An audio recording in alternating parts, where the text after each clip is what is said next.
You're listening to the Vint Wine Podcast, where you'll hear interviews and stories from around the wine world. From writers and critics to winemakers and sommeliers, we'll explore the people and businesses who are instrumental in shaping wine culture. Enjoy the show. Hey everyone, and welcome back to another episode of the Vint Wine Podcast. I am your host, Billy Galenko, and we have another exciting episode for you today. We have an amazing interview with the one and only Kki Pock Far, a good friend of mine. She is an advanced sommelier now and a Master of Wine candidate as well. She also runs a fantastic Instagram channel called Kokie's World of Wine, where she posts all sorts of wine tips and tricks and basically gives an insight into her sommelier and Master of Wine journeys. So we will definitely dive into a long interview with her, so I'll try to keep it short here on the front end. Fascinating conversation today. But before we get to our interview with Kki, I do have a couple bits of wine news for the week. The first bit of wine news is something that I actually talk about with Kki a bit in the episode, and it is that the champagne harvest will be limited this year to the levels basically that we were seeing during COVID. The Coteaux Champenois basically dictates how much the total yield in champagne can be each year, thus how much champagne can be produced. And this is directly impacted not only by the weather in each year, but also what the market conditions are looking like. So it depends how much champagne is available in the whole world. With that, they try to calibrate how much champagne should be made this year, taking into account what would be released non-vintage and what would be released as a vintage wine years to come. So that is something that is really interesting and to keep an eye on. I've been a fan of Coteaux Champenois or Coteaux Champenois, which is the still wine that is made from champagne. It's starting to become more prominent because of global warming or climate change. So basically, these are still wines either made Pinot Noir, Chardonnay, or any of the other varieties from champagne. And definitely check those out if you can find them. Kki and I talk a little bit more about them on the episode. They are very high in acid. They're cool, but definitely can be a little searing sometimes. But definitely keep a lookout for those. I think with these lower amounts of sparkling champagne being able to be made this year, that we might be seeing more 2025 Coteaux Champenois or Champagne coming out in recent years. So keep your eyes peeled for those. The second bit of news is actually just another fun fact that I came across and wanted to share with everyone. I actually had seen this over my time in my MW studies, but I hadn't really seen a good article that kind of laid it out. And also this article quotes sommelier from a restaurant that I enjoy in Charleston. So I wanted to share it. So what the article is about is basically there is a clone of Syrah that is grown in the Northern Rhone, especially like in Côte that is called Serene. And I think it in French is probably pronounced different. It's Serine. But basically it's like an ancient Massal selection of Syrah, an ancient clone that hasn't really been crossed with a number of different more modern day cuttings of Syrah. And what this means is basically picture like an heirloom tomato versus the tomatoes you see at the grocery store, those like simple round, like perfectly round red tomatoes. This is the heirloom Syrah. And it's really interesting. The article keeps it pretty high level. They interview a sommelier from the Tippling House, which is the restaurant that I really enjoy in Charleston for their wine. Tippling is Tippling house. And that's a really cool place if you're ever down in Charleston to drink wine.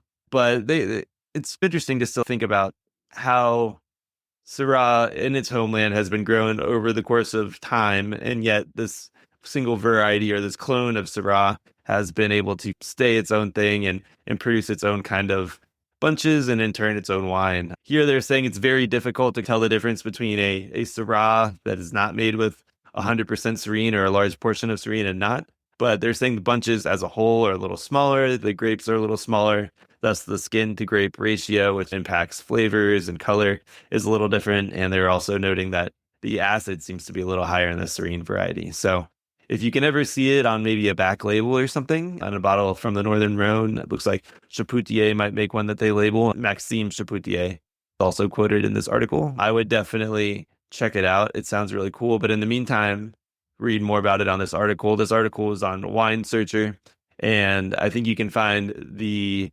champagne news probably anywhere. I found it on Rob Report, but you can find this Serene versus Syrah article on Wine Searcher.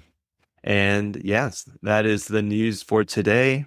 And we will now get to our interview with Cokie. Cokie is a good friend of mine, quickly became a good friend. We actually first crossed paths and met in Bordeaux on our MW trip this year. So we spent about 4 days just driving around Bordeaux in the back of a bus, hanging out. And she was a part of a little group with a friend of ours who's also in the MW program. We just made a little clan and hung out for a while. And yeah, fascinating woman. She's very passionate about wine. She's probably more nerdy about wine than me. She's the only other person that I've met that will just go drive around for 10, 12 hours to just look at vineyards, not even to taste. We bonded over our wine nerdiness, and she's been really trying to help younger folks and just people more new to wine get into wine just with her educational Cokie's World of Wine channel that's grown a lot over the years. And you would never guess she's younger, to say the least, in terms of just general age, not even in the wine world. She's only 24 and she's already an advanced sommelier and has already sat for her stage 1 in the MW program.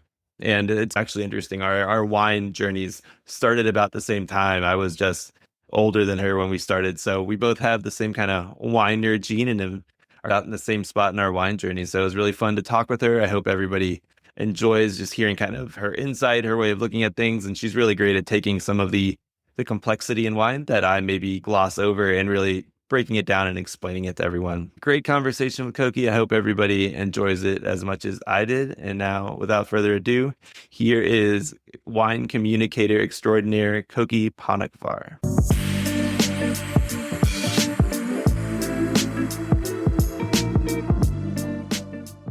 All right, we are here with a good friend and now podcast guest, Kki Pock Far. Thanks so much for joining today.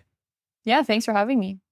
You're fresh off your passing of the advanced sommelier exam. Congratulations again. Thank you. Yeah. Before we get into a little bit of what that process was like, and obviously comparing that maybe to the MW process, which is how we met, do you want to give a little background to our listeners on who you are and what you do in the wine world? So what I do right now is I have an Instagram page, Cokie's World of Wine, and on there I like to share my study journey and also some things that I learned about wine along the way, kind of wine education and lifestyle content about the journey, like the battle to pass the exams, which at times gets really gruesome and intense. And some people were saying that after I posted that I passed, there were people in tears, like who I don't know and who don't know me, because it was just such an adventure. And I really documented the ups and downs. And yeah, that's kind of what I do is I educate people about wine and about the industry. I think give people an inside scoop and also study myself. How do you keep it like still approachable for the people who started like day one? Yeah, that's a really good question. So it's become really difficult. And I used to get excited about learning basic things that a lot of people would want to learn about, like what certain grapes are or what a common wine word means. But now those things are just like, they seem second nature to me. And so they're not as novel and easy to share with the same excitement. So it's hard to naturally come up with content. I have to think about it and put myself in people's shoes and wonder, like, what are they thinking? What are they wondering about? What doesn't make sense to them? What would be cool to them? But then also, I think it doesn't need to be oversimplified. So I love to talk about high level concepts. And I think of it like if you're taking a slice of pie, but you're taking a really long, skinny slice from a huge pie, you can get really specific towards the center of the highest level of wine knowledge if you don't get too wide. And I think anybody is capable of understanding to the center of the pie if you explain it well and you sort of like define every term. Don't leave anybody behind, because every time you use a word that's difficult that most people don't know, like you're leaving 30 or 50 or 80% of the listeners behind. So I think making sure that everybody can follow along and you're defining every single word every time, like even the word dry. I always say that dry means not sweet, like not leaving anybody behind is really key, and just showing why it's exciting. And the concepts aren't super complicated. It's just that there's often so much related to it. So being okay with leaving out some things and sharing the most critical information can get you to a deep level in 45 seconds or a minute. Wow. Yeah, I never actually thought about it as a pie. I really like it. Neither did I. I just thought of that now. Yeah, that was good. Yeah, I think to your point about the second nature is, and I think being self-aware like you are, it's saying the words that need to be defined that I don't even think about needing to define them. So like I'll just blow past 5 words. Yeah, that's tough to even identify. Interesting. Cool. Did you start by just like posting bottles, or like how did you transition to like the educational side? I made a wine Instagram because my friends were tired of seeing bottle shots, but I still only post bottle shots. Yeah, so I definitely didn't have cool wine for a long time. And so I didn't have that many cool bottles to shoot, I would say, at the beginning. I was working at a winery when I was 19, because that's the legal drinking age where I was living. And so I started by doing content because in between the parking lot and where I had to go to work, there was a little mini vineyard because it was in a wine region. And so I would check on the grapes' ripeness. And so I started a page documenting how the grapes were progressing over the course of the summer, and to talk about little things that I learned about wine, what different grapes are, like what is Pinot Noir? Oh my gosh, guys, that's a grape. Who knew that's actually a name of a grape? That's crazy. And I don't know, I just found a lot of people using lingo that I completely didn't understand. And I thought it would be really cool to define those words for people. Like I was at work and people would say, oh yes, it's a Bordeaux blend. I'm like, I don't know what a Bordeaux blend is. Nobody knows what a Bordeaux blend is. What does that mean? Right? So just breaking down things that a lot of people may say and a lot of people may not understand is how I started my content. And it was just for my parents and their friends at the time. I made sure to not follow people who I felt might be a little bit judgmental of my new pursuit. So basically none of my friends or anyone who was my age I followed. I wanted to keep it as a safe space. So just my cheerleading parents and their friends to start. And I would get a text from my dad and he would be like, hey, the waiter's following you from the restaurant I'm at. And then I would get a notification like, you have 1 new follower. That's how I got to probably about 800 followers, was through the tireless work of my parents. Nice. Let's talk about the exam. So it's a long process and it's a lot of studying. So I took theory, which is questions on a computer sort of test. You go to a test center in February, and then unfortunately, most people don't pass that. So the pass rate, I think, is this year was around 30%, and the year before, maybe 12% people pass that theory portion. And then if you studied really hard for that, then you pass, you get 60% or above, then you get to do service and tasting in Arizona this year. It was in Phoenix, and basically you're serving the examiners, which is super awkward and strange. And you are blind tasting 6 wines in 25 minutes. How did the tasting practice for the MW side compare to what you were doing for the advanced? And also, can you explain to everybody your crazy hundreds of mini bottle technique that you did? Okay, so how did they compare to the advanced exam? MW is more wines. 12 wines for MW, 6 wines for advanced. And then for MW, we had 2 hours and 15 minutes for 12 wines. And for advanced, we had 25 minutes. And it's a completely different thing. Like in MW, you actually have to taste the wines faster because you have to write about them for a long time. And in advanced, you're just verbally talking about the wines and trying to identify them using the grid, which is a series of like questions that you ask yourself and categories of descriptors that you throw out, and then hopefully you can look back at all the things you just said and make a call on what the wine is. It's a fairly similar, some people say it's very different to prepare for both of those tastings. And I don't really find that myself. I find that if you practice blind tasting and identifying aromas and flavors and acid levels and all of that stuff, then you are getting stronger as a taster, and it's just about exam techniques. Yeah, like both of them are blind wine tasting. My setup, I'm like a mad scientist. I have probably about 600 2-ounce bottles of wine in a fridge in my apartment.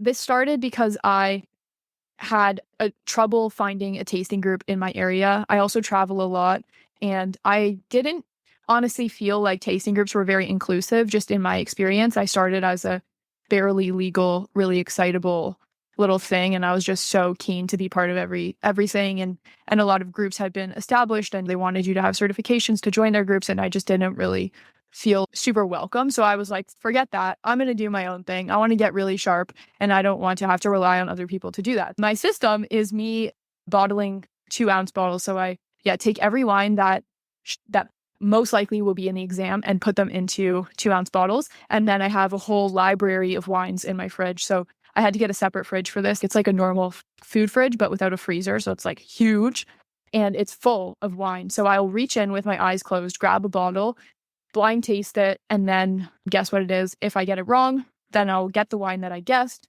put it right beside it. And you can so clearly see the differences between what you guessed and what the wine actually was, that you don't tend to make that mistake again. And I write down all my mistakes and explain like how I'm actually finding that they're really different from each other.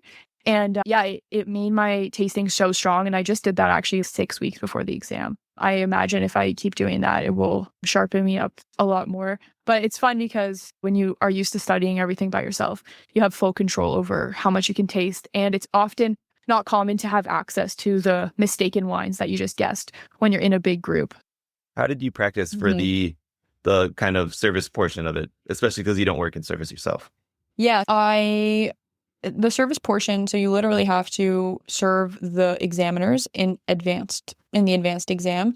And so to practice that, there's a list of things that you have to do to get marks, like including smiling when you approach the table and wiping the lip of the bottle before you pour the wine and wiping the bottle after you lift it back up. So there are several things that you need to do to get to score well in the exam. And so if you're not working in a restaurant at the time, or the restaurant that you're working at doesn't do those things by concept, like maybe you're not doing all of those, hopefully you're smiling when you approach the table. But if you're not doing all of those details, then you're going to have to practice them outside. So for me, I do have service experience from the past, but right now I'm not in a restaurant. So I set up a restaurant in my living room, and I had like books or cushions that represented guests, and I would serve them wine. And I had a bunch of cheap red wines that I would use to practice opening and make sure I was doing all the steps. Sometimes I would even have an MS on Zoom, like watching me do it and give me feedback as if it was an exam.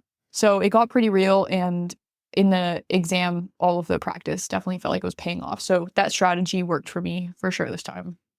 Nice. Yeah, I did the same thing for the certified exam, which is a lot easier. But when I was in New York, I would just walk around my little apartment in New York serving invisible people. So switching over a little bit here, how, I guess, when you're getting into the wine world, how did you start exactly? You said sharing tips like on your channels over the years. Do you find there's like 3 or 4 things that kind of just like unlock people's understanding a little bit about certain wine? Is it like, understanding what like acid is or tannin is, or is it like even simpler of like grapes taste different? I think a lot of people, the first step is people have different functions in their life, or wine serves people in different ways. So the first one would be if you just want to know what you like and you want to be able to describe that better, and you want to be able to try different wines that you also will like, that are like the single bottle that you've been drinking for 10 years and you can't figure out why you like it. Like that's a really cool thing, is to understand, dig deeper why you like that wine and what other wines you would like. And I think for those people, learning about tannin and alcohol and how acid impacts flavor descriptors, oak, like elements that make wines taste the way they do in the glass at the very basic level, is a really, really solid place to start, because I think that it helps them to understand what other wines they might like, and they can describe better to a sommelier what they're looking for at a restaurant. So that's great. And I think very basic understanding, but even some deeper understanding will help you a lot with that. But then for other people, they want to pursue wine, or they want to get super nerdy and academic and just know a lot about wine. So I think there would be different paths for those different types of people wanting to get into wine. Yeah, I think that's a good point. Like trying to speak the actual language of the sommelier. Like I hear so many people say dry and smooth, and everybody has a different definition, to your point about what dry means. And smooth, I'm still trying to figure that out, because people like now I'm getting really deep into like coffee tasting as well, and people keep saying smooth there, and I'm like, is it the same as wine smooth? I don't know. Yeah, no, for sure. And some people say, oh, that wine is too sweet. And what they mean is that because pretty much there's very few sweet wines in the world. Like sweet really means, oh, the fruit has a sweet flavor, and it's not that there's sugar in the wine or whatever. So yeah, I think defining those terms, and that's where academics can help you a little bit. If you start basic, then you can actually learn from a textbook, like to describe wines accurately. And it can be so frustrating if you're trying to learn how to use those words properly, because you're saying things that don't make sense. The sommelier is frustrated because they don't really understand what you're saying, and you're frustrated because you're not getting what you want. It's not that you have a bad palate or something. It's just that you need to learn how to articulate it better. How do you recommend, when somebody wants to learn a little bit more about wine, how do you recommend somebody start? Yeah, I think the first thing I would want to know from the person who wants to start is, do they want to read or do they want to take a course? Like those are important questions. Watch things about wine.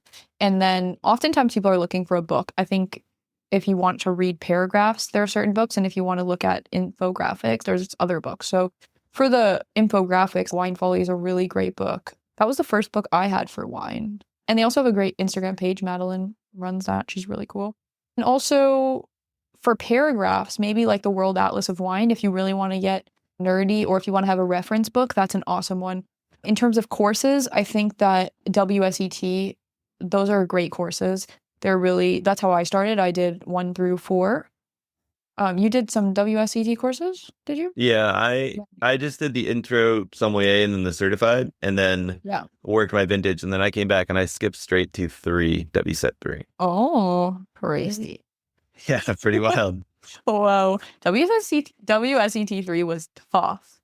That was really tough at the time for me. I was like, well, that's the first exam you took with tasting. Yeah, I had done the certified, so I had tasting before. Okay. For me, it was like studying the whole world of wine for one exam. Oh my goodness. Like I almost failed WSET 1, I think, because I had no idea what I was doing in there. I was like, oh, I probably should have studied for this.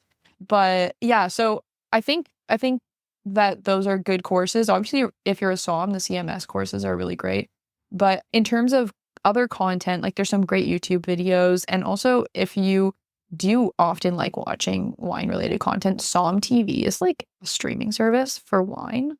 And I really have loved the content on there. If you're really into studying or just want to learn more about the wine industry, I think that's a really cool one. And then one that doesn't get talked about often is Wine Masters TV.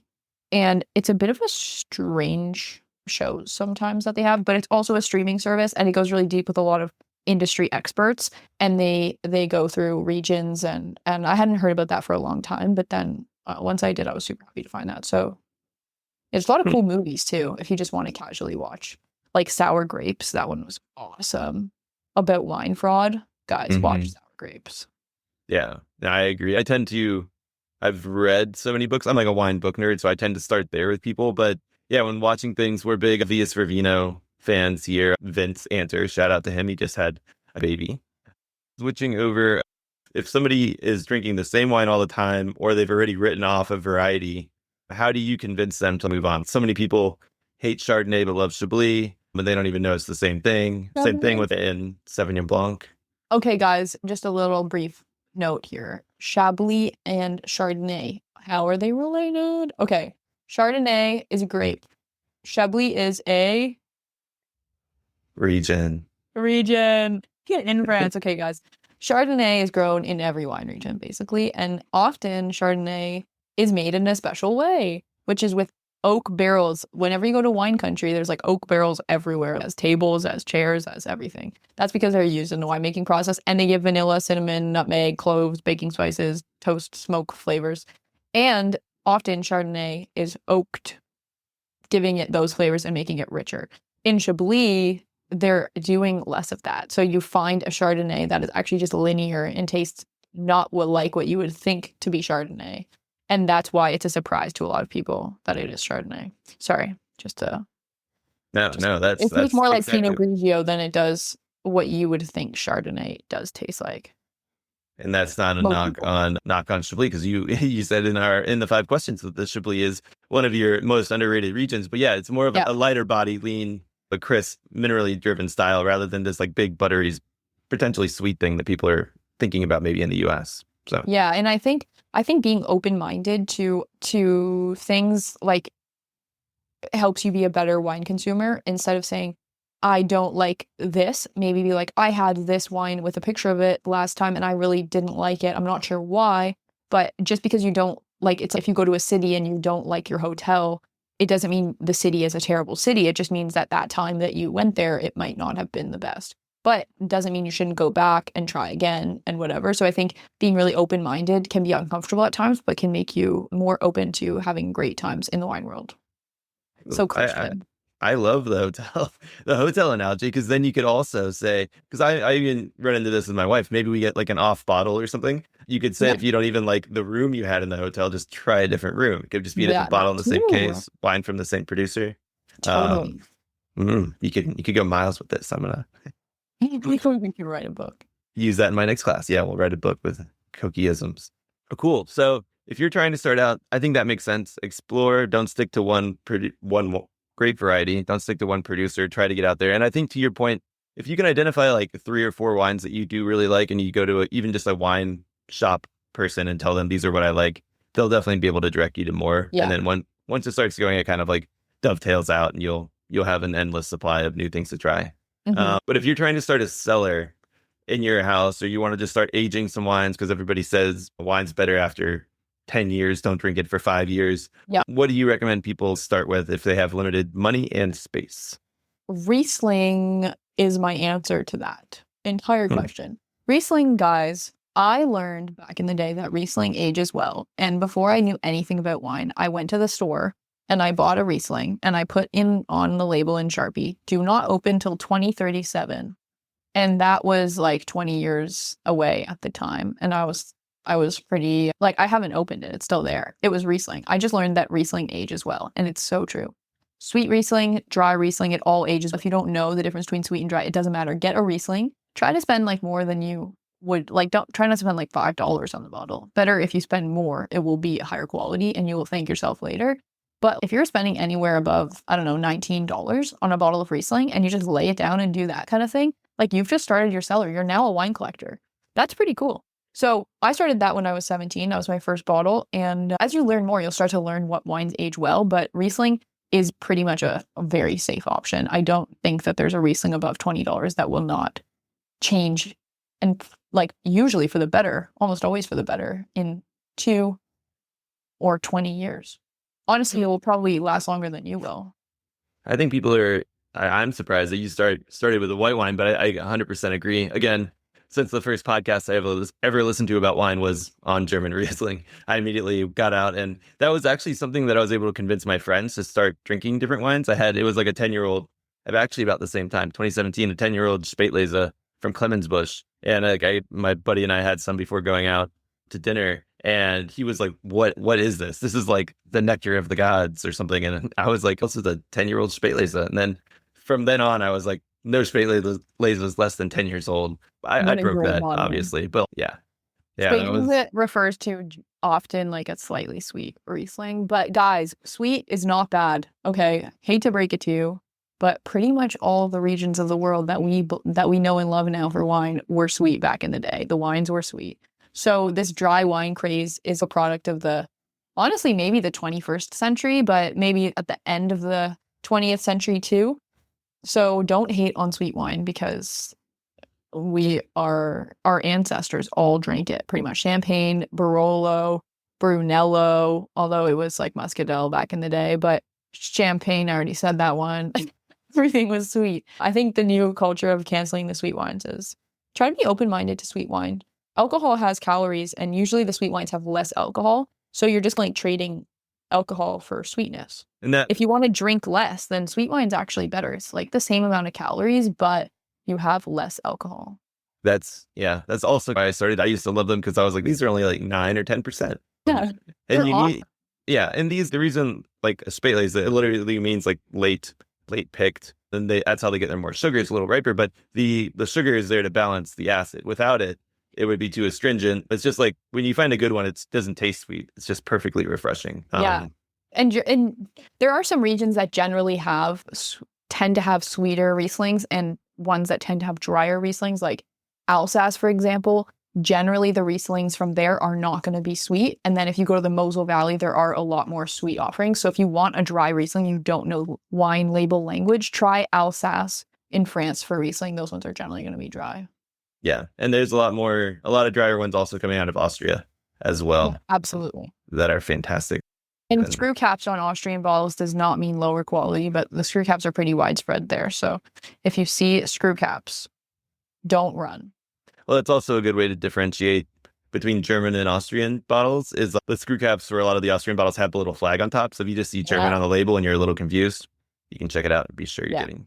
So I was going to say, if I were to tell somebody to start aging, my mind was more traditional, went to a red wine. I would say like Rioja. I think you could get like a Reserva Rioja that would age for 10, 20 years for, I don't know, nowadays it's $50, but still it's like much cheaper than you would. And that would be like top quality too. That's closer to like Tondonia by Lupas de Heredia, which is one of the top producers, rather than spending second tier Bordeaux probably for twice as much money.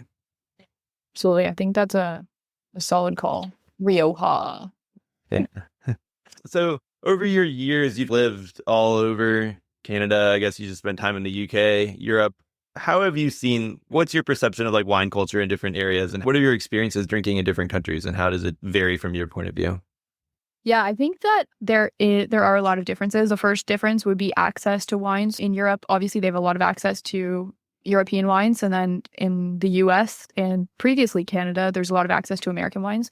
So the conversation is centered around what the coolest wines that the market has access to. So in the UK, they're not really talking about the difference between Napa Valley Flora and Napa Mountainous region. I'm sure people are, but it's not as much of a conversation. It's going to be more about European regions, obviously. That'll be the first big difference. Of course, Europe has this beautiful thing where people just sit and they can just relax and enjoy wine. And wine really does bring people together in the most beautiful sense. So you'll find yourself at a dinner party with just a bunch of people that you don't know and now have become friends, and you connect with bottles of wine. And that's something that in Canada I had not experienced really before, and in the US as well. Like, of course you meet people, but it's not the same European sort of beautiful, just like joie de vivre energy. I love that about Europe.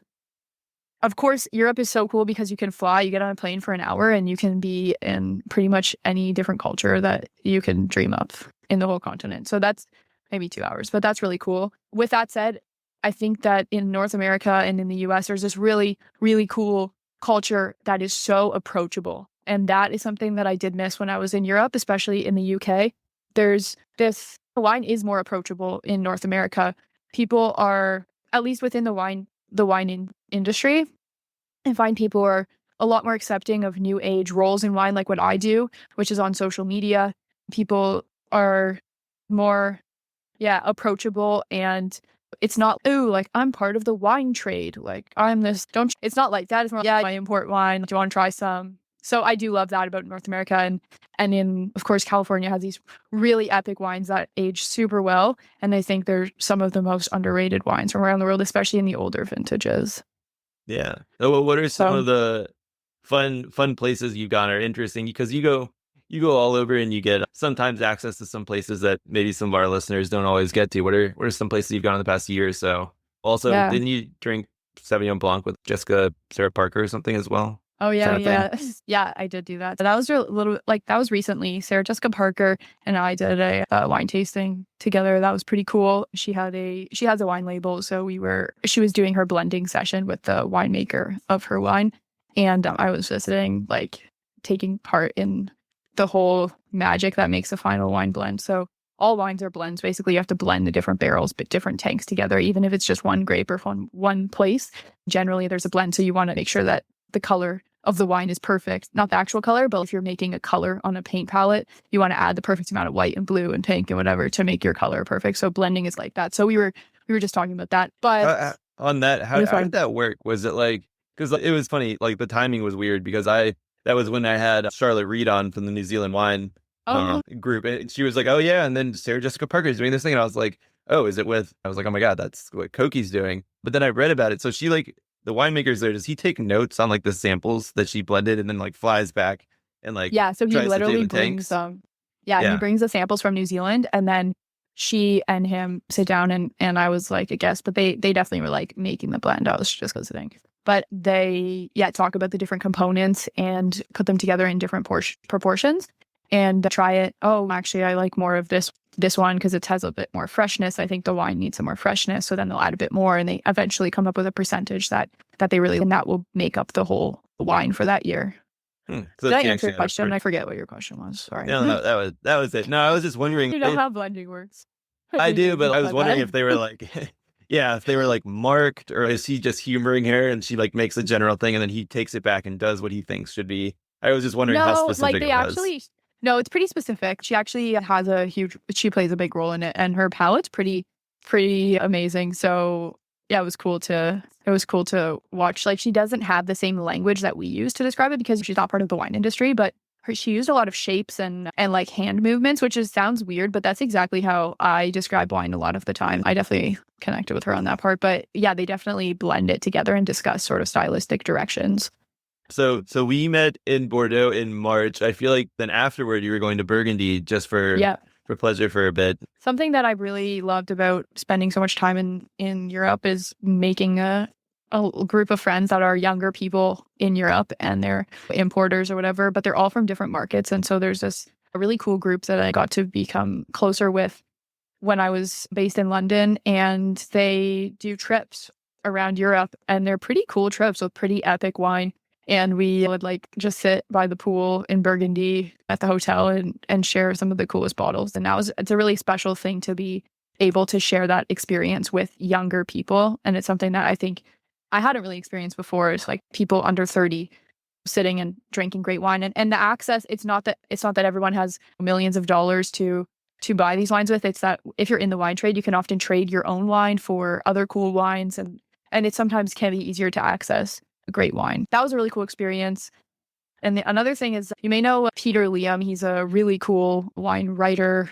I don't even know how to describe him, but this champagne and sherry nerd guy who wrote some epic books about those places. Now he's super into scuba diving, but I got to visit him in Champagne, and we went around Champagne for a while, and he's probably like one of the more prominent champagne writers now. Whenever you go around with someone who writes about wine, often you get to experience things that you wouldn't experience on your own, because producers want them to taste a wide array of their wines, and they want to fully share with that person what they're doing. So being a guest in some of his visits was really cool. We got to visit Egly-Ouriet, which I love those wines. They're so good.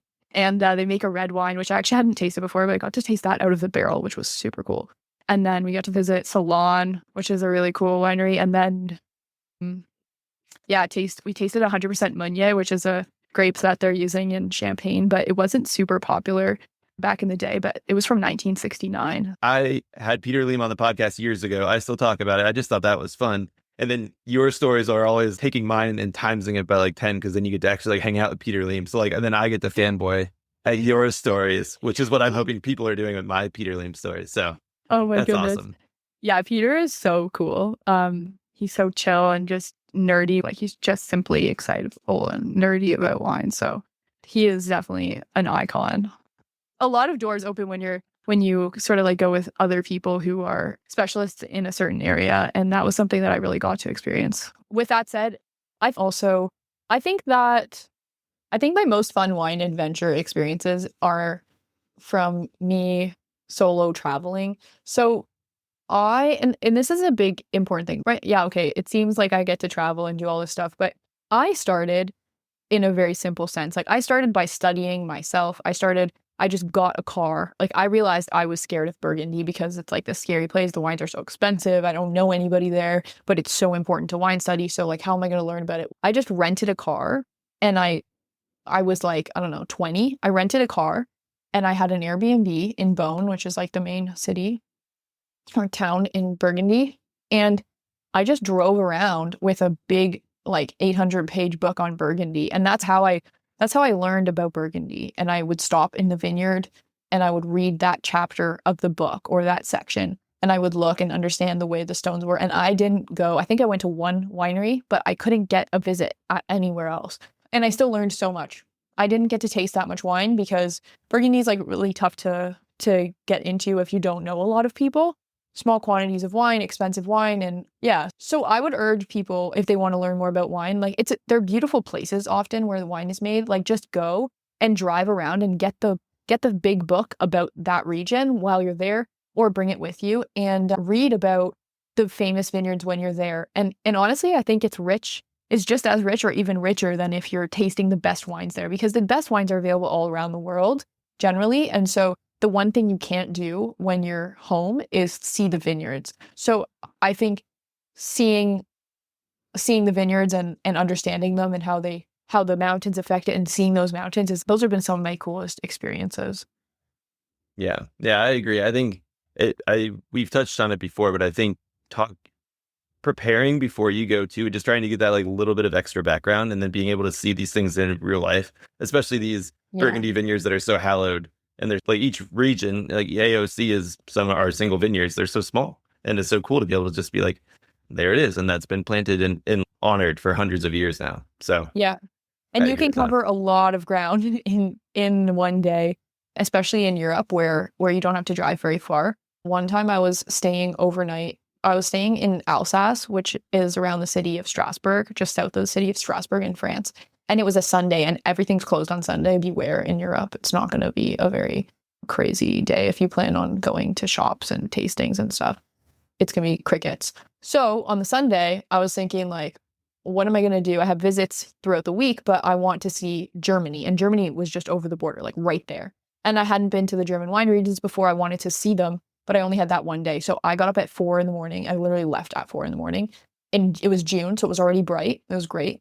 And I saw every major German wine region and all the important vineyards in a single day. So I drove straight until 9 p.m.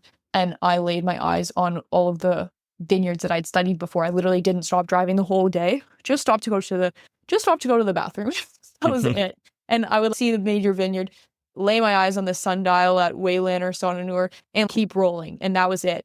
And you can learn so much. I still remember how they all look. I can say I've been to the Mosel. I know what it looks like. I understand how steep it is. And that was just one day. And all it cost me was the gas and the rental car. So you can actually learn a lot with not a lot of time when you're traveling, and don't feel like if you don't get visits with the best producers, it's not worth it. Like you can actually learn so much and really get out there into the vineyards. And I think some people get distracted just going to visits and they actually forget the landscape is what's important about being there.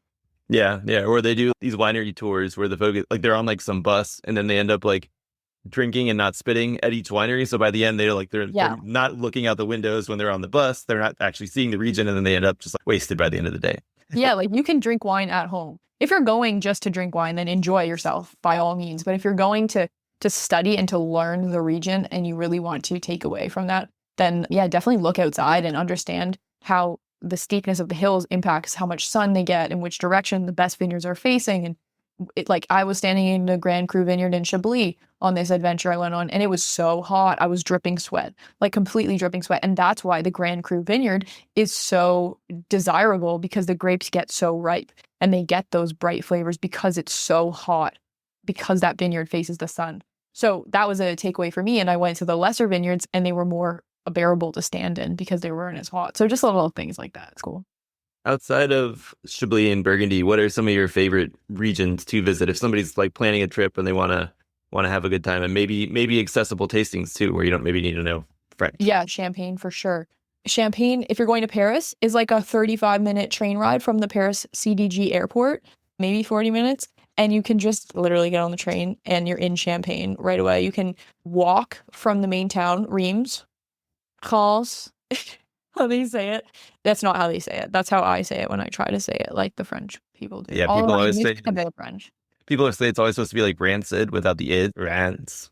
Oh, I can't say too, but you gotta get guttural with like, it. There's many different levels. So you can say, you can go Reims, which is totally not French, Reims, or you can go, that's like level 0. Then there's, no, that's level 4. There's Rance. Rance is level 2. And then you can go and give them a little. Yeah. And then if you're going like full, I don't even know. That's like level 5. And then if you're fully French, I'm not even going to try. But I've tried to say it to French people before, like several times, and they have no idea what I'm saying. And then I finally go, oh, so like, yes. So anyways, it's so much better than the name of it. I was talking to these people once, and they were from there, and I asked them where they're from, and they said, oh, I'm from France. And I was like, I hope that when you're traveling, like you don't say you're from France and you say you're from Champagne, France, because it just sounds so much, right? I'm sure they took that kindly as well. I hope so. No, I think they get it. Yeah. So wait, before I move on, when you go to the town of Reims, however you say it, there's hotels in the town. You can get off the train, walk across a road to the hotel, and then you can walk from your hotel so easily to the actual producers like Clicquot, Moet, Tattinger, Pommery, all of those. And they actually have these underground caves that are so cool. You can just walk in. Sometimes you need a reservation, but you can just go for a tasting. And that's an awesome 2-day trip from Paris for wine. Champagne is so cool, so fun, glamorous. I'm sure you'll learn a lot, but it's actually a really affordable adventure, I would say. Although it sounds really extravagant, the Champagne region itself is pretty humble in its way. That's very true. Some people even do it as a day trip too. Yeah, as a day trip, absolutely too. The still wines from Champagne are called like Coteaux de Champagne or de Champagne. Coteaux Champenois. So it's like Coteaux, Coteaux, because apparently, I learned this in French class when I was little. I don't know if it's actually true, but apparently there were these people and they would like charge by letter. And because people weren't literate and they wanted to make more money, then they added more letters to the French language so that they could make more money. So that's why Coteaux is EAUX. I don't know how true that is, but it sounds like a cool story. Like Grenouille, frog, is spelled Grenouille. Like, is that really necessary? I don't know. I don't know. That's interesting. I always thought Grenouille was a place, but I didn't know It that probably was is as well.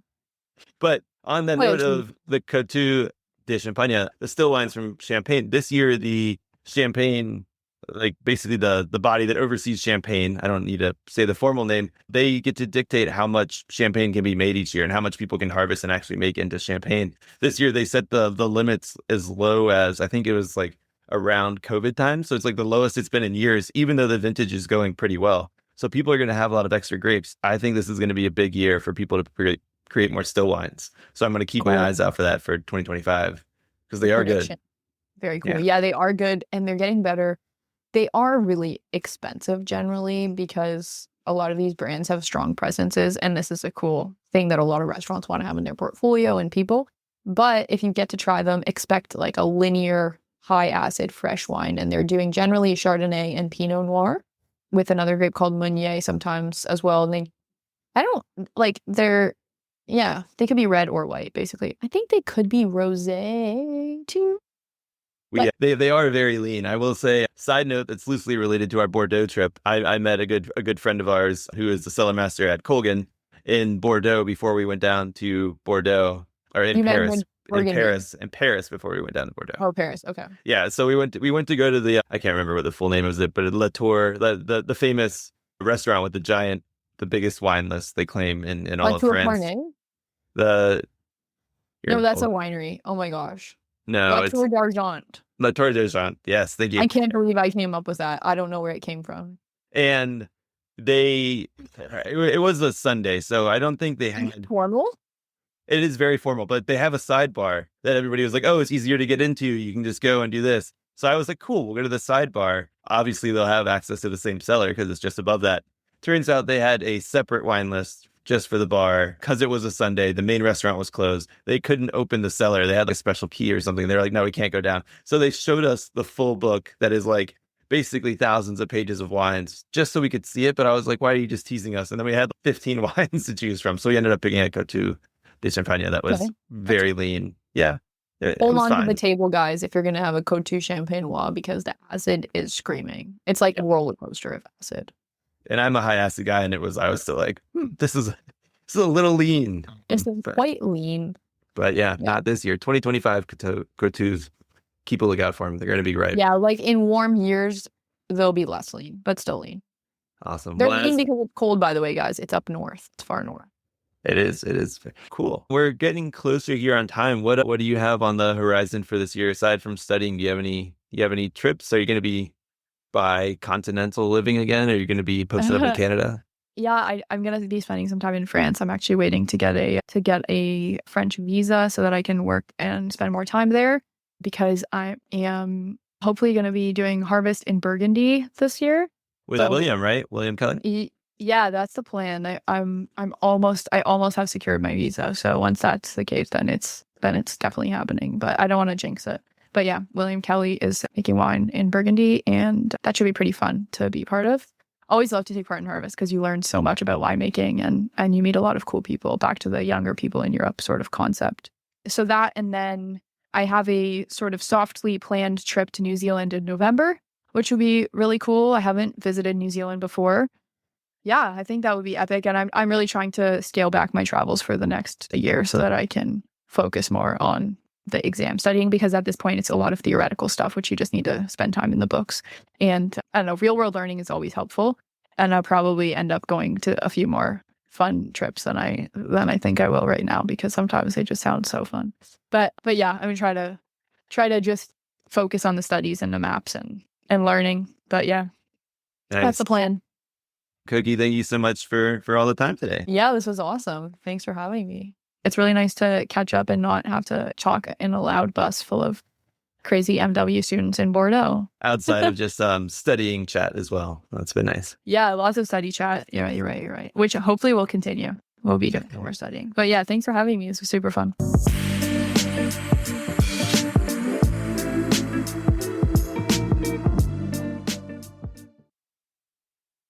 All right. That was our interview with Kki Pock Far. I hope everybody enjoyed it, learned a bit. Go follow her on her Instagram handle, Kokie's World of Wine. And for now, that is our episode for this week. We'll be back with another 5 questions on Friday and a full episode next week. Cheers.